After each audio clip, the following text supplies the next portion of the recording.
Hello lovelies. In this video, I want to take the time to share a little bit about me while I moisturize my locks. I just got my hair retightened over the weekend and I haven't done a real moisturizing job since then, so I'm going to do that now. If you're new around here, welcome. I'm Latoya.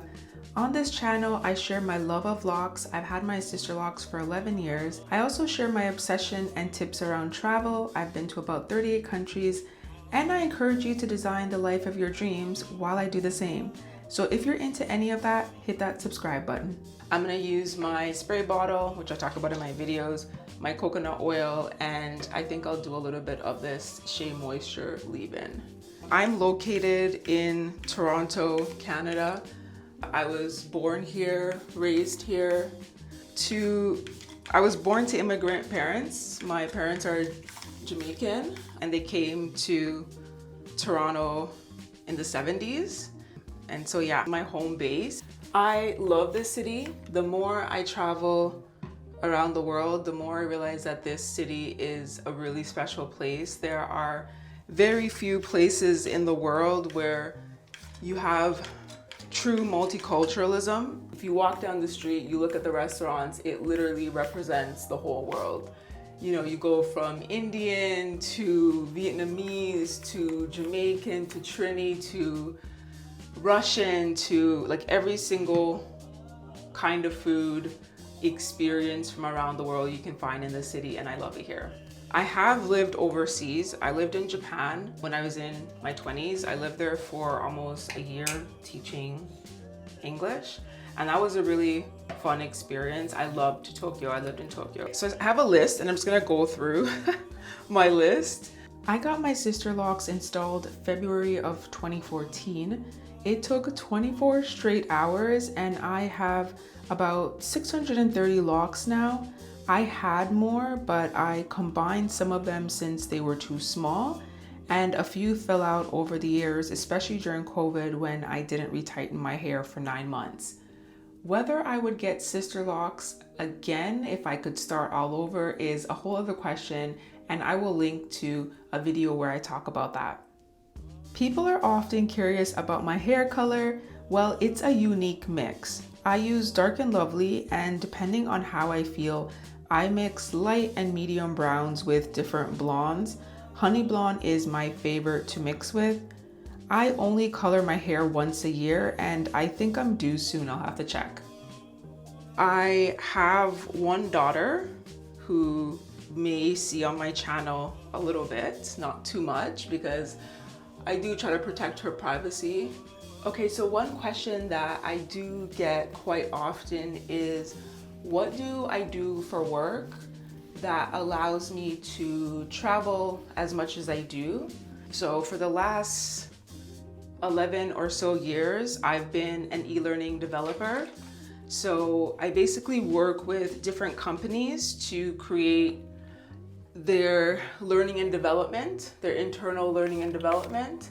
And I focus on the internet-based learning. So I create modules. I do some like workshops and stuff too, but my main specialization is e-learning, and I don't work for a company because I don't want anyone telling me that I can't travel more than 3 weeks a year. That doesn't work for me or what's important to me. So I have a business and I freelance my services to different companies that need it. So, sorry, I'm getting distracted as I'm talking and moisturizing my hair. I realize it's actually much tougher than I thought it was gonna be. So I'm just trying to spray my hair thoroughly. Inside of this bottle, I have avocado oil, grapeseed oil, rose water, and then just tap water. As for my retightenings, I retighten my hair every 6 to 8 weeks. It takes 4 hours.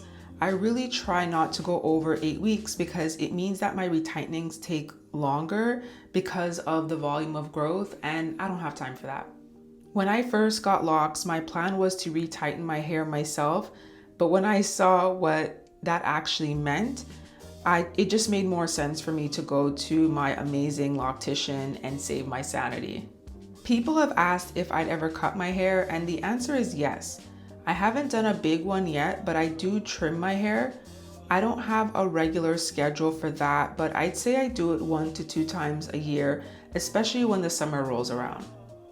I took my first real solo trip when I was 21 to Cuba. Been to 38 countries, a lot of them on my own. I'm gonna be like an old 80-year-old woman if I live to see that age and still traveling. It's just one of the best experiences for me, just to land in a new country and experience all the things. My top countries, I loved Japan. Like, I love that country, and not just because I lived there for almost a year, but there's just so much cool stuff happening there. Like the mix between technology and like old traditions and cultures and like ways of being is just so fascinating. It's a safe country.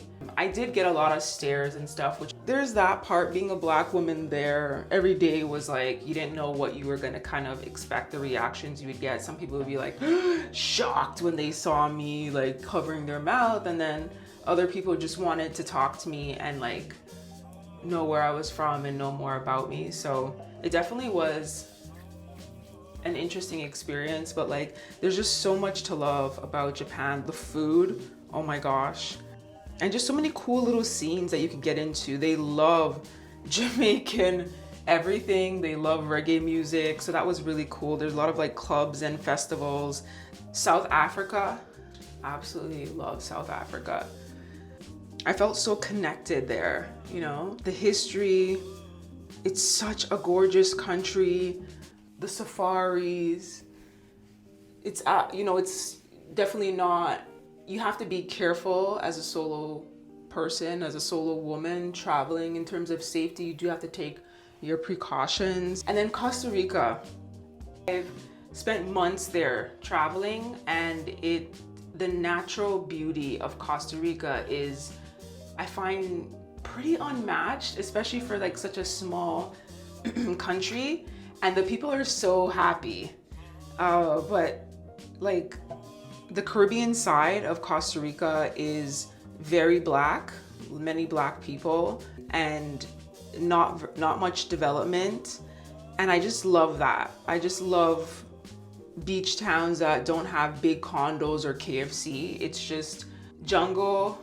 It's like little tiny hotels like built into the jungle, and then the beach, like, and then one road, and it's very low key. Probably those are my top 3. So those are the questions I thought I would answer in this video. I want to say thank you so much for being here again.